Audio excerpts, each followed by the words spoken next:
ஏழை எளிய மக்களுக்கு வேலை வாய்ப்பு, கல்வி உதவி, மருத்துவம் மற்றும் ஆன்மீக தேவைகளை வழங்கும் நோக்கத்துடன் ஈஸ்வரி அம்மாள் அறக்கட்டளை தொடங்கப்பட்டுள்ளதாக கூறியுள்ள எஸ்ஆர்எம் பல்கலைக்கழக வேந்தரும் ஐஜேகே நிறுவனருமான டாக்டர் பாரிவேந்தர் முதற்கட்டமாக ஈஸ்வரி அம்மாள் அறக்கட்டளைக்கு 50 லட்சம் ரூபாய் உதவித்தொகை வழங்கியுள்ளார். சென்னை வலசரவாக்கத்தில் அமைந்துள்ள ஈஸ்வரி கார்டன் அரங்கத்தில் ஈஸ்வரி அம்மாள் அறக்கட்டளை தொடக்க விழா மற்றும் சாதனை படைத்த பெண்களுக்கு விருது வழங்கும் நிகழ்ச்சி இன்று நடைபெற்றது. இந்நிகழ்ச்சியில் பல்வேறு துறைகளில் சாதனை படைத்த 30 பெண்களுக்கு விருதுகள் வழங்கப்பட்டன.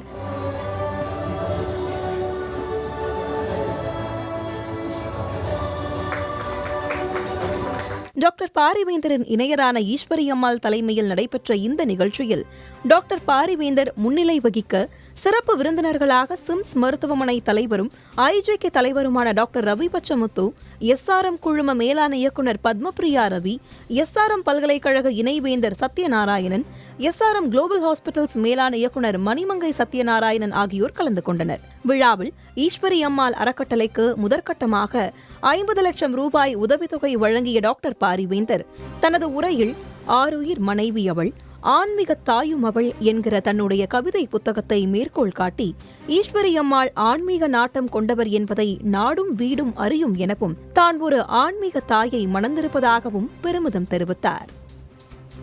அறம் அல்லது அறக்கட்டளை என்பது சேவை செய்வதற்காக ஏற்படுத்தப்படுகிற ஒரு அமைப்பு. கல்வி குறிப்பாக அது கல்லூரியானாலும் சரி, பல்கலைக்கழகமானாலும் சரி, பள்ளியானாலும் சரி, ஒரு அறக்கட்டளை நிறுவிதான் அதன் பிறகு அந்த செயல்பாடுகளை செய்ய முடியும். கல்வியை பொறுத்தவரை அந்த வகையில் எனக்கு கிடைத்த வாய்ப்பு ஒரு ஆசிரியனாக, கல்லூரி ஆசிரியனாக, அதே போல் பல நீண்ட காலம் பள்ளி கல்லூரி நிறுவனர் என்ற முறையில் நான் கல்வித்துறையை அதிகமாக கவனித்து வளர்த்தெடுத்திருக்கிறேன். அந்த பெருமை அத்தனையும் எனக்கு பின்னால் இருக்கிற ஒருவர் இருக்க வேண்டும். அந்த பெருமை தான் என் அன்பிற்குரிய மனைவி அவர்கள். அதனால தான் சொல்லியிருப்பேன் என் கவிதையில், ஆருயிர் மனைவி அவள், ஆன்மீக தாயும் அவள் என்று சொல்லியிருப்பேன் கவிதை புத்தகத்தில். இது ரெண்டுமே 100க்கு 100 உண்மை. ஆன்மீக மனைவி நாடறியும், வீடும் தெரியும்.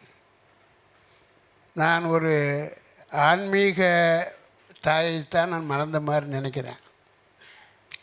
என் ஆருயிர் மனைவி எங்கள் 2 பேர்த்துக்கு தான் தெரியும். போற்ற வேண்டிய அளவுக்கு, மகிழ்விக்க வேண்டிய அளவுக்கு, 4 பேரோட பேசப்படுகிற அளவுக்கு என் மனைவி முன்னால் நிறுத்தியிருக்கிறேனே என்றால் இதுவரை இல்லை. அது ஒரு தாக்கம் எங்களுக்கு இருந்தது. ஆகவே தான் எஸ்ஆர்எம் பல்கலைக்கழகத்திற்கு எத்தனை பேரும் புகழும் இருந்தாலும் கூட குடும்பத்தில் அத்தனை பேருக்கும் அந்த புகழ் சென்று சேருகிற அந்த நேரத்தில் எஸ்ஆர்எம் என்றால் நானும் எங்கள் பிள்ளைகளும் என்ற நிலை மாறி, அதை விடவும் கூட எங்களுக்கு பேசினாங்க 2 பேர், என்னுடைய அன்பு மருமகள். இந்த நானே பெருமைப்படுவேன்.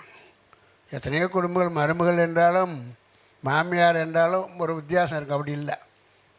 இந்த ஆன்மீக தாய், அன்பு தாய், அன்பான மனைவி அவர்கள் 2 மருமகள்களையும் தன்னுடைய மகள்களாக நினைப்பவர்கள். அது ஒரு அதிசயத்திலும் அதிசயம். அந்த அளவுக்கு குடும்பத்தை நிராகரித்து வருகிறார், பிரமாதமாக செய்து கொண்டு வருகிறார்கள். என் தாய்க்கு 17 வருஷம் தவமிருந்து நான் பிறந்த பிள்ளை. என் உடம்பில் ஓடுகிறதும் அதே இரத்தம்தான்.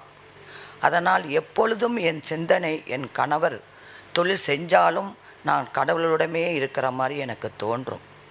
அதனால் நான் ஒரு கோயிலை கட்டி அதில் அமரணும் என்று எனக்கு ஒரு ஆசை. அந்த ஆசை இன்று இதன் மூலமாக நிறைவேறுகிறது.